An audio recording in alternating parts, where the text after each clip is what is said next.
May I now request Nirmala ji to please deliver her keynote address.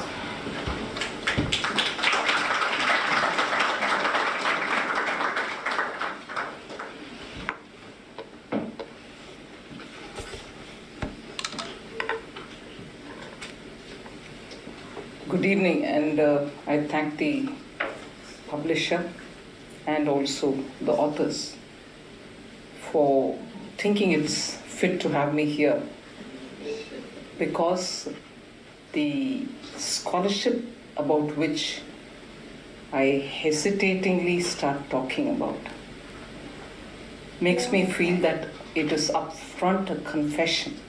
It is just a reader's presence here and nothing to do with the minister, and certainly nothing to do with, I can't say this, nothing to do with Nirmala Sitharaman. Because we're talking about Ashtavakra Gita. Before I really get into talking a few words about the book, I know you're going to have very scholarly discussions. I would have loved to be here to hear it all. But about the few things that I've extracted from this book, before I get into that, I certainly want to say there is a quiver in my heart even as I say. Talking about Bibek Debroy is just not possible in my own limited vocabulary. He's a scholar. He may call himself just a translator, but the extent to which and the prolific writing that he engages in all makes me feel that he's got something divine about himself. Otherwise, it is just not possible to keep writing. It's not churning out books. He's writing about things on which good scholars have taken years to complete a book, and here we go. A very sound translation of not simple texts, but of something which has been considered over the millennium as being the vision for India, and therefore it's with a certain humility that I stand here before him, and the audacity with which I'm going to talk about the work he's done. I confess, I feel it is a great honor that the writers have bestowed on me. Just to capture what Bibek Debroy is doing. Okay, he's a chairman of the Economic Advisory Council of the Prime Minister. He's had excellent record as an economist. He's done so much, he's writing so much. At one point in time, he's writing about dogs. Another point in time, he writes about railways. The third time, he's writing about what is the expenditure account of the government. And with the same felicity, here we go, he writes in a monthly magazine about sacred themes, whether it is about Ma Shakti or whether it is about Shiva. So he does all this. And all of us keep reading, and sometimes you have to reread it, the third reading and so on. But look at what he's done. He's the only person living in this era, and the second in the last few centuries, to have translated both the Mahabharata and the Ramayana, the unabridged versions.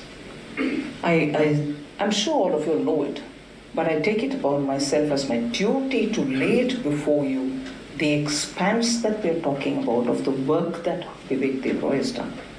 So the only person, and if you were to compare centuries, then of course the only second person who's done unabridged form version translation of the Mahabharata and Ramayana.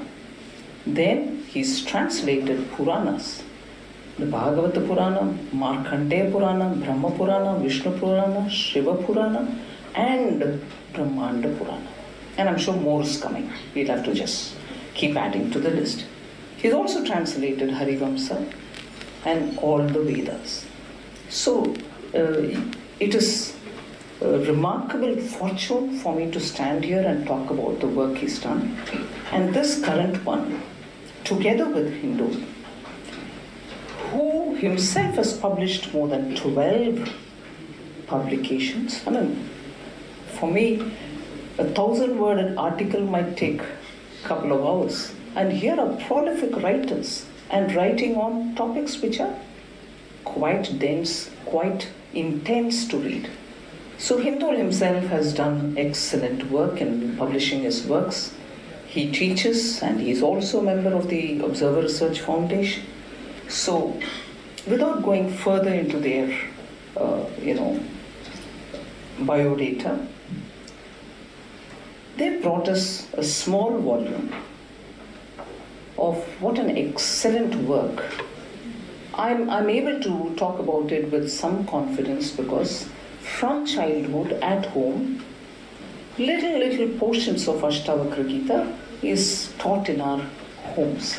How much you absorb, how much is kept in your head, how much you are able to relate to it is a different issue.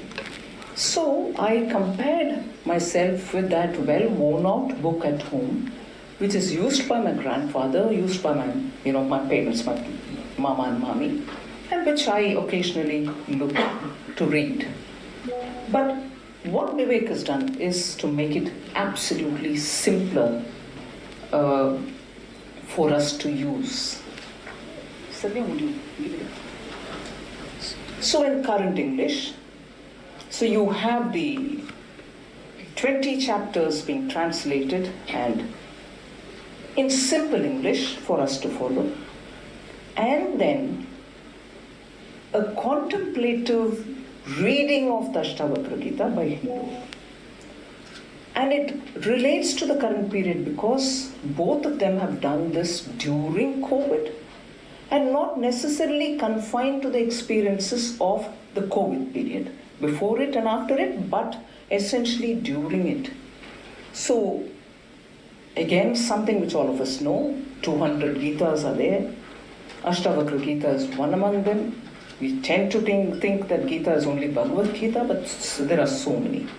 And in this, the feature is, in Bhagavad Gita, you have Krishna and Arjuna, Samvada, where Krishna is answering all the doubts, the questions of Arjuna. Here, it's a dialogue. I won't say there's a role reversal. There is certainly a dialogue between the Guru, who's Ashtavakra, and the king, Janaka. So it's very interesting, very simple. But of course it is about things which are not mundane. So you read and reread. And in the course of reading, you get to see that because it is talking about life, as is in Ashtavakra Gita, and about death, it somewhere conveys, you need to have, that was mentioned also earlier, a certain sense of jnana. Without jnana, you're not going to be able to relate to this. It's not just knowledge, it's much more than that. And also have vairagya, meaning a certain level of detachment to attain the benefits which are being highlighted through Ashtavakra Gita. So I'll just sort of put it before you. The beauty of what happens in a living religion like Hinduism. At home, when we all sit around to have our food earlier on the floor with mats laid and all that, and then subsequently on the dining table, the first thing anyone at home, some elder at home would do is to say a verse which at that time as a child, myself and a few others have questioned saying, hey, we are hungry, we want the food. But there is a two-line verse which says, I want the food, but not just to fill your stomach. The verse doesn't say filling your stomach. But your elders tell you that yes, you need the food for your hunger, but there's something else for which you need to live, and that is what you have to attain. And that verse, I'm sure every one of you have heard it Annapurne, Sadapurne, Shankara Pranavallabe, Jnana Vairagya Siddhyartham, Bhiksham Dehiti Parvati. So only for the sake of attaining jnana and for the sake of vairagya, give me that bhiksha. So when you sit and eat your food, it's the general thing about children to say, what jnana and vairagya? I want food because I'm hungry. But it generally gets into you, it grows in you.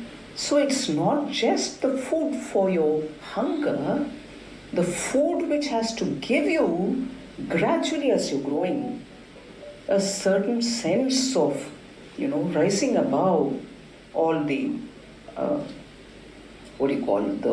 gunas and the doshas, and then saying, I had to attain the jnana. And the sense of detachment which has to be built in you, which has to grow in you. It can't just be taken up like that, read a book and therefore I've got the detachment, cannot happen.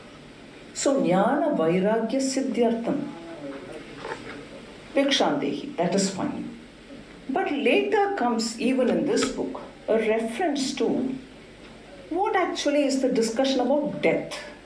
Because Ashtavakra is talking about a lot of things, and I'll just highlight two of my observations subsequently from the book.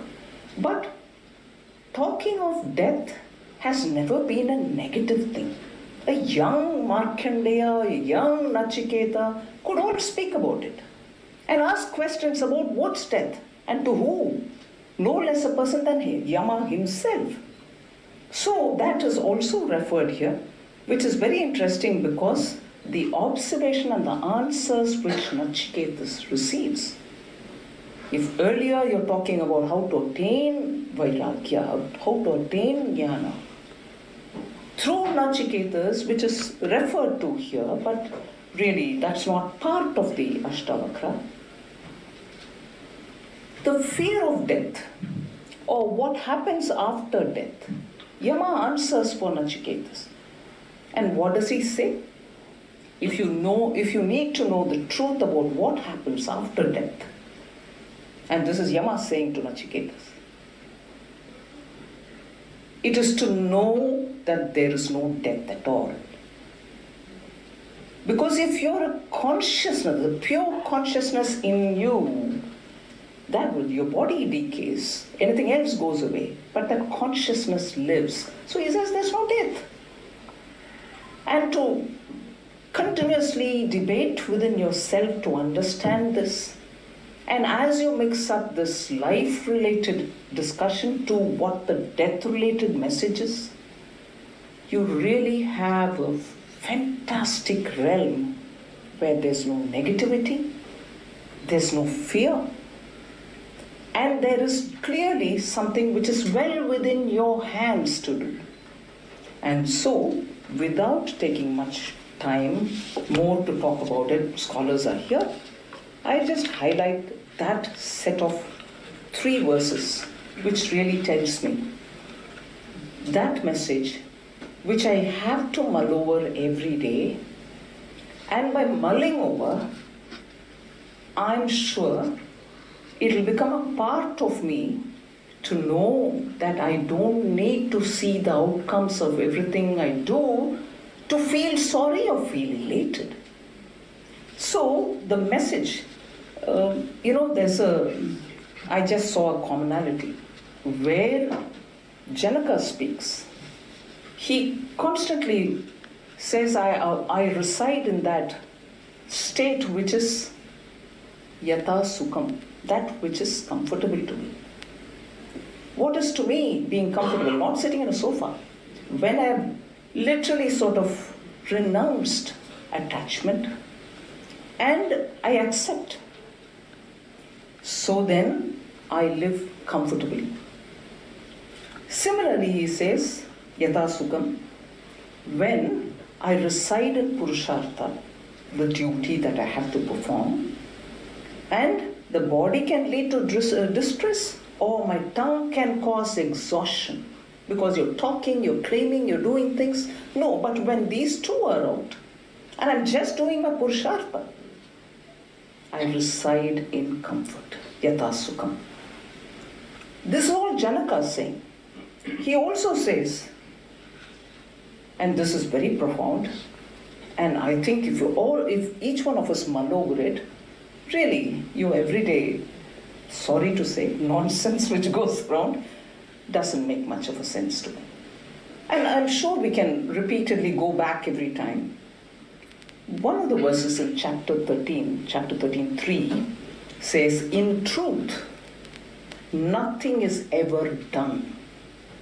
So it's not you doing, it's not me doing, it's not anybody doing. In truth, nothing is ever done.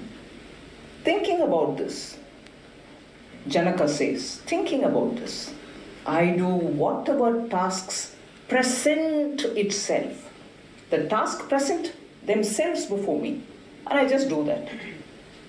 So I do whatever task presents itself. Having done it, I reside comfortably in anything. Again, he goes into residing comfortably. Yata Sukham. So everything that in chapter 13 he talks about in this dialogue, he says, well, how does he get into that Yata Sukham position or state? And therefore he goes on saying this. And finally he says, for yogis who possess bodies, karma and refraining from karma lead to states of bondage.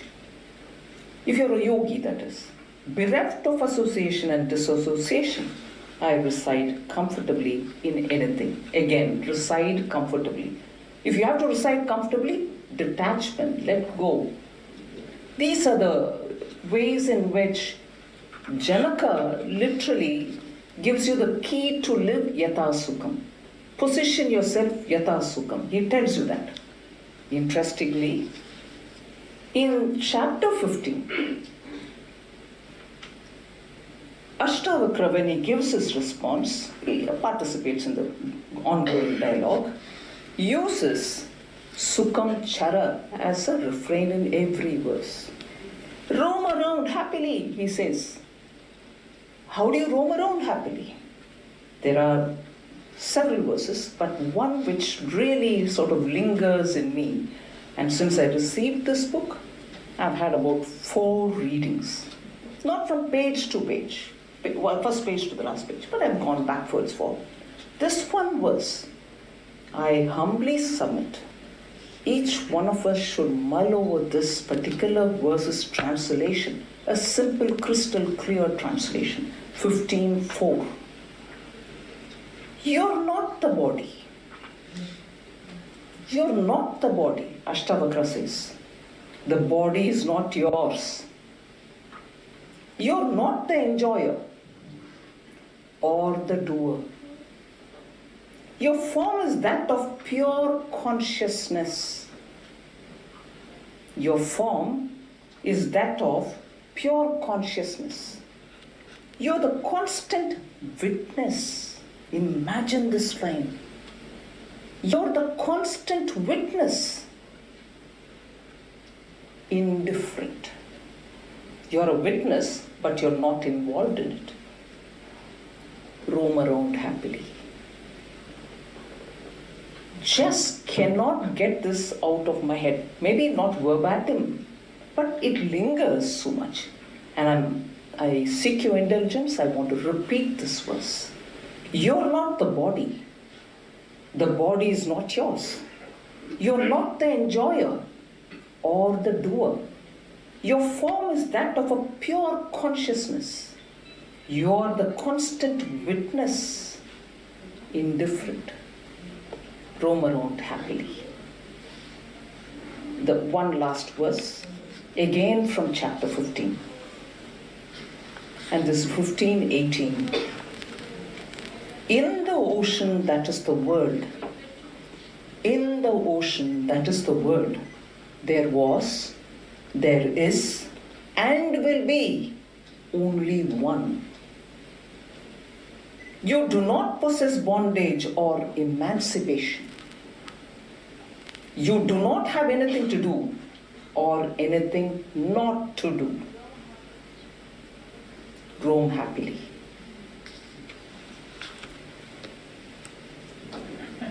Amazing.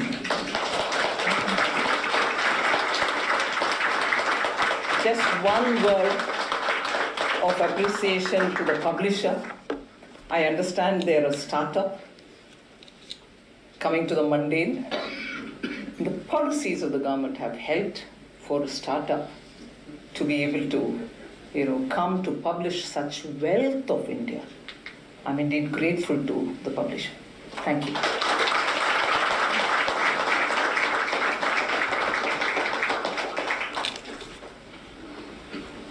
Thank you so much, Nirmala. Also, you mentioned Nachiketa, and you'll be very pleased to know that the next book we're publishing is on Nachiketa. Now, may I request Dr. Bibek Debroy to please deliver his remarks.